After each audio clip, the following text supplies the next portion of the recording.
pinjol-pinjol manapun ataupun dari pihak ketiga, ternyata mereka udah tahu kalau kita galbainya selamat sampai 90 hari ke atas tuh sebenarnya biasanya takut tuh. Assalamualaikum warahmatullahi wabarakatuh. Apa kabar teman-teman semuanya? Semoga semua dalam keadaan sehat walafiat ya. Di hari weekend ini semoga makin semangat, makin kuat mental. Jangan pernah gencar, apapun teroran DC abaikan saja.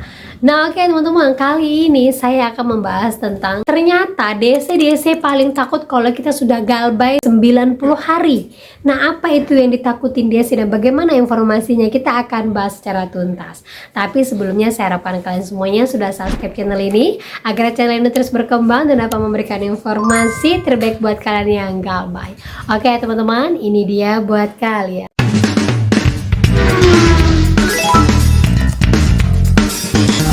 Oke teman-teman, buat update lagi kalian yang galbay di Uwatas. Ternyata Uwatas lagi super duper rame di wilayah Jabodetabek. Nah berikut informasinya, FC Uwatas datang dong, nominal 1 juta, tunda bayar 2 minggu. Gimana nih Pak, mana yang terima suami lagi? Cuma bawa surat tugas atas nama dia sama ID tugas doang. Kira-kira mana nih Pak yang bakal muncul lagi? Padahal tunda bayar masih di bawah 1 bulan. Pas ditanya daerah mana, dia menjawab saya daerah Jabodetabek. Dengan nominal 1 juta, DC Uwatasnya sudah mulai rame sekali di wilayah Jabodetabek. Peredaran DC-nya sudah lebih banyak lagi dan lebih gencar datang ke rumah kalian. Itu informasinya teman-teman ya. Jadi yang galbay di Uwatas gak usah terlalu takut. DC-nya datang seperti biasa dan juga kalian masih aman-aman saja. Paling cuma disuruh bayar saja. Gitu ya teman-teman ya. Jadi jangan pernah khawatir kalau dapat informasi DC akan datang, karena DC belum tentu menyeramkan seperti yang kalian lihat di TikTok. Gitu ya. Dan lanjut lagi teman-teman, ternyata ada seorang teman yang dia ditagih dari Pinjam Yuk dan Danaku, yang mana ini adalah pinjol legal, yang mana ternyata ada seorang nasabah, dia menggunakan alamat emailnya orang ini. Ya misalnya nasabah si A, dia pinjol, terus dia menggunakan alamat pinjol si B.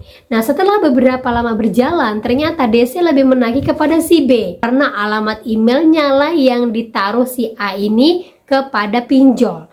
Nah ini berbahaya sekali. Akhirnya dia mulai mengeluh, udah berkali-kali dibilang tapi tidak digubris. Nah berikut kita baca informasinya. Selamat malam warga Tri, saya mengalami kejadian tidak menyenangkan melalui email pribadi saya.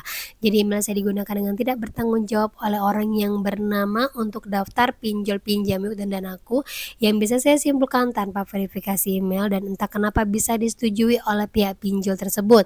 Sepertinya pelaku tidak bayar dan kabur sehingga DC spam ke email saya dengan kata-kata tidak pantas.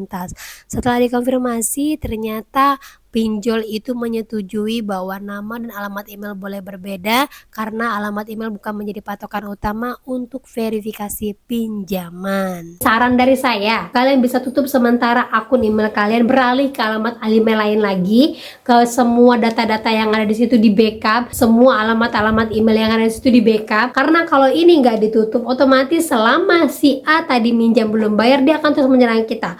Otomatis kita akan selalu kelabakan. Dan caranya kita mau protes kepada pinjol atau OJK pasti akan lama dan jarang ditanggapi. Bagusnya kita bertindak sendiri. Karena apa? Kita mau mencari orang si A ini siapa juga kita nggak tahu. Lebih baik kita amankan data kita dan jangan pernah menghina ataupun memaki mereka, karena kita nggak tahu nasib apa yang terjadi pada dia sampai menggunakan alamat kita. Bisa saja dia tanpa sengaja asal ngetik-ngetik alamat email dan ujung-ujungnya ternyata itu adalah alamat email kalian. Gitu ya. Jadi positive thinking saja, kita bantu mereka dan mudah-mudahan kita dipermudah urusan kita.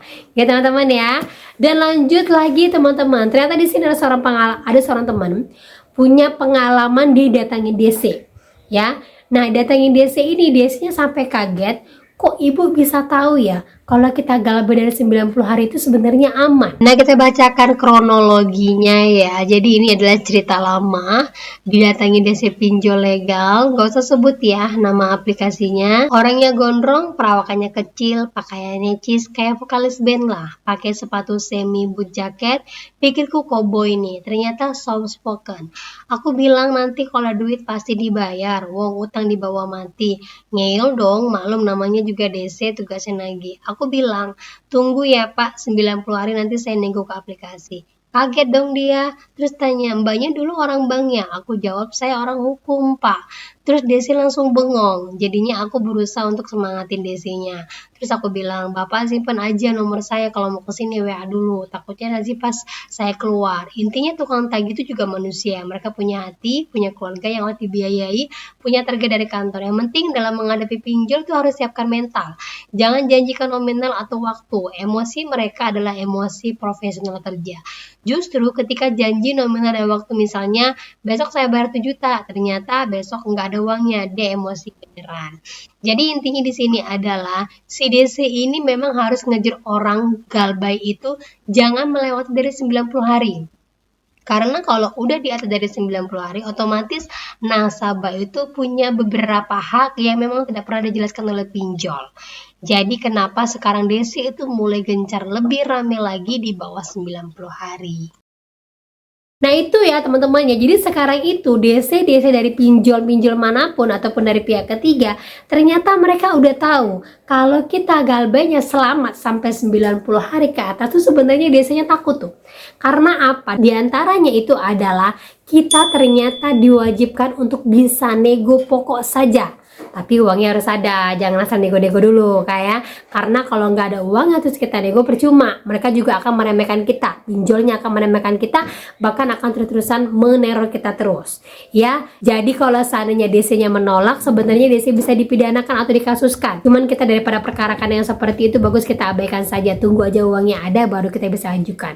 Gitu ya. Lanjut lagi yang kedua, ternyata kalau kita galbaynya sudah di atas dari 90 hari dan nasabahnya paham akan alur keuangan dan hukum, biasanya DC nggak akan berani terus-terusan menagih kita. Karena apa? Kita berisi nih.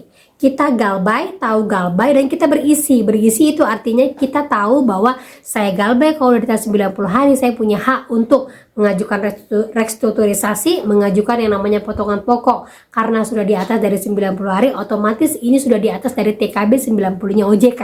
Dan pinjol membutuhkan bersih dengan cara saya bayar. Seperti itu kan ya.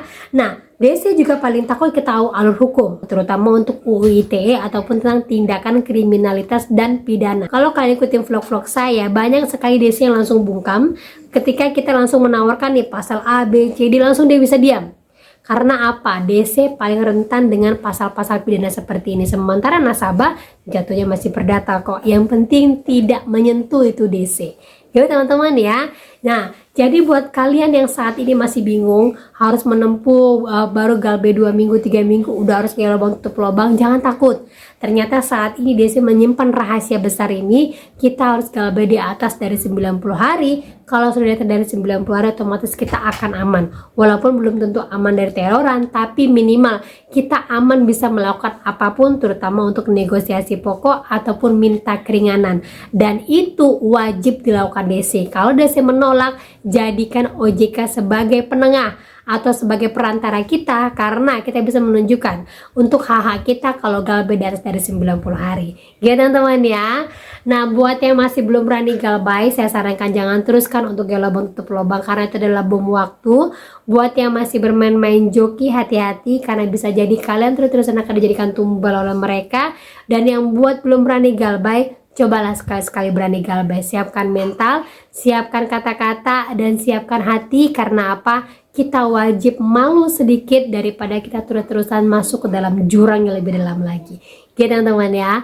Nah oke, itu informasi yang bisa saya sampaikan. Semoga informasi menjadi mood booster. Dan akhir kata saya ucapkan Assalamualaikum warahmatullahi wabarakatuh.